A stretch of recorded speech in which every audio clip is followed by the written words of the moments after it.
जय श्री राम। नमस्कार, स्वागत। प्रिय दर्शकों, जून का महीना किस प्रकार फलीभूत होने वाला है, कर्क राशि वाले जातकों के लिए अध्ययन करेंगे।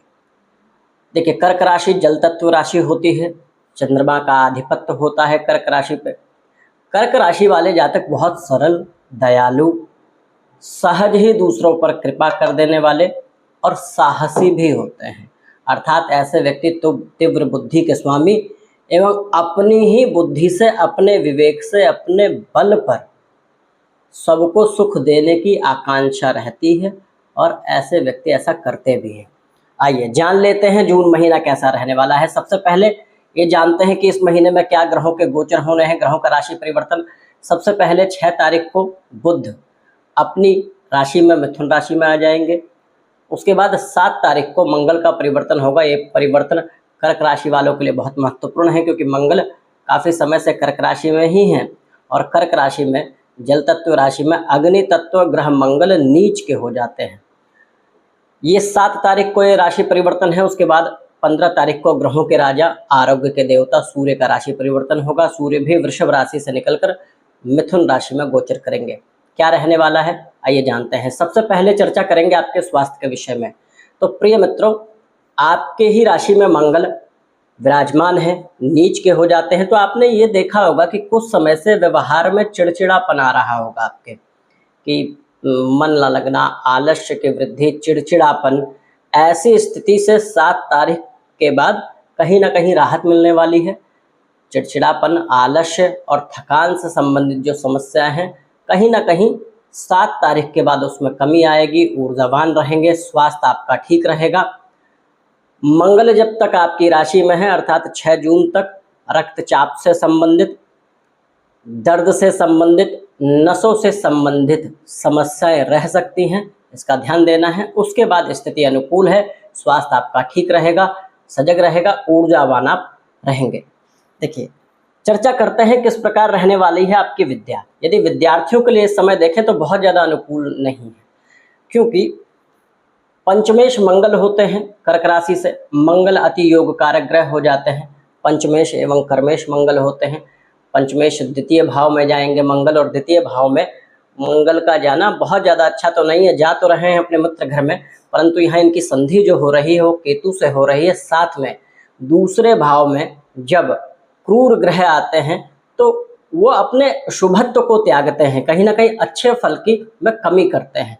तो यहाँ विद्यार्थियों के लिए यदि देखें तो एकाग्रता भंग होना, विद्यार्थियों को विद्या अर्जन करने में समस्या आना, या जो चीज़ बड़ी सरलता से आप कर पाते हैं या कर पा रहे थे उसमें कठिनाई देखना, ऐसी स्थिति आ सकती है।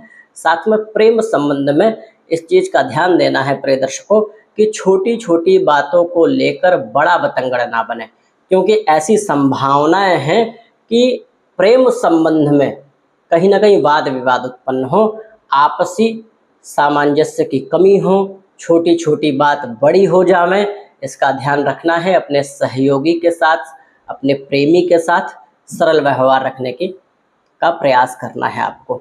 तो प्रेम संबंध और विद्या से संबंधित क्षेत्र में थोड़ी सी प्रतिकूलता है, इसका ध्यान रखना है। साथ में संतान से संबंध भी थोड़े बहुत प्रतिकूल हो सकते हैं, संयम और धैर्य रखने की आवश्यकता है। परंतु एक चीज़ बहुत अच्छी है।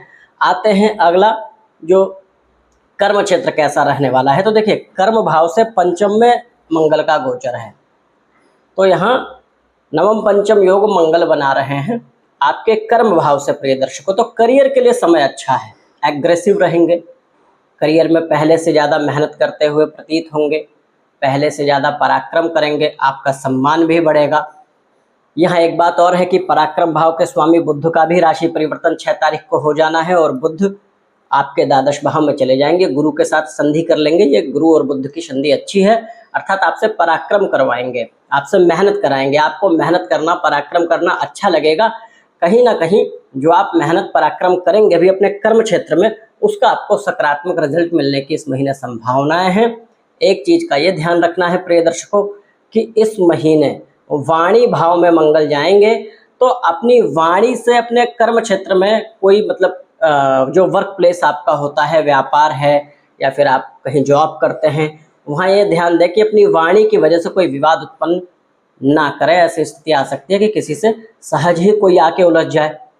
तो वहाँ आपको थोड़ा संयम बरतने की आवश्यकता है, बाकी सब चीज़ें ठीक रहेंगी। होता ये भी है प्रिय दर्शकों, जब हम बहुत तेज़ गति से आगे जाते हैं तो हमको क्रिटिसाइज़ करने वाले, हमसे ईर्ष्या करने वाले व्यक्तियों की संख्या में वृद्धि आ जाती है। तो ऐसा हो सकता है कोई सहज ही आपको डाइवर्ट करने का प्रयास करे, आपकी मानसिक स्थिति लड़ाई झगड़े उग्रता पर जो है लाने का प्रयास करे। तो इससे बचने की आवश्यकता है अपने वर्क प्लेस पे। साथ में वाणी का संयम रखना है इस महीने। ये ध्यान देना है कि 7 तारीख के बाद जो स्थिति है उसमें वाणी और अपना भोजन, समय से भोजन करना, जल का ग्रहण समय से करना, ज़्यादा से ज़्यादा जल का ग्रहण करना। वैसे भी गर्मी का समय है तो जल की कमी ना हो इसका ध्यान रखना। भोजन समय से करना, अपने स्वास्थ्य का ध्यान रखना। स्वास्थ्य ठीक रहेगा, लेकिन कभी कभी होता है हम अपनी दिनचर्या को सही प्रकार से मैनेज नहीं कर पाते हैं, उसका ध्यान आपको रखना है। ऐसा हो सकता है कि आप प्रयास करने के बाद भी दिनचर्या थोड़ी मैनेजेबल ना हो, तो उसको मैनेज करना है। स्थिति आपके लिए सकारात्मक है, करियर के लिए बहुत अच्छा है। प्रेम संबंध, विद्यार्जन, इसमें थोड़ी समस्या है। करना क्या चाहिए इस पूरे महीने? प्रिय दर्शकों, महादेव की शरण में रहें। पूरे महीने प्रतिदिन महादेव को जल चढ़ाएं, उनको जलाभिषेक करें और सफ़ेद वस्तुओं का दान करें। महादेव को सफ़ेद पुष्प यदि चढ़ाते हैं तो इससे भी बहुत अच्छा लाभ मिलेगा। प्रिय दर्शकों, एक चीज़ और, यात्राएं बहुत अच्छी होंगी इस महीने आपकी। कोई यात्रा की प्लानिंग कर रहे हैं, ट्रैवल करना है, घूमना है, धार्मिक यात्राएं करनी है, महीना अच्छा है। क्यों? आपके यात्रा के भाव में गुरु बुध की संधि हो जाएगी।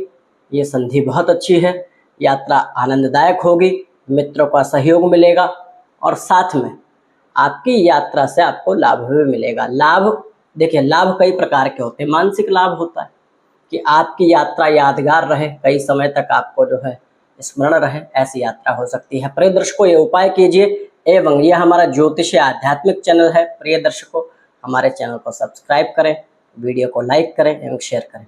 अभी के लिए धन्यवाद।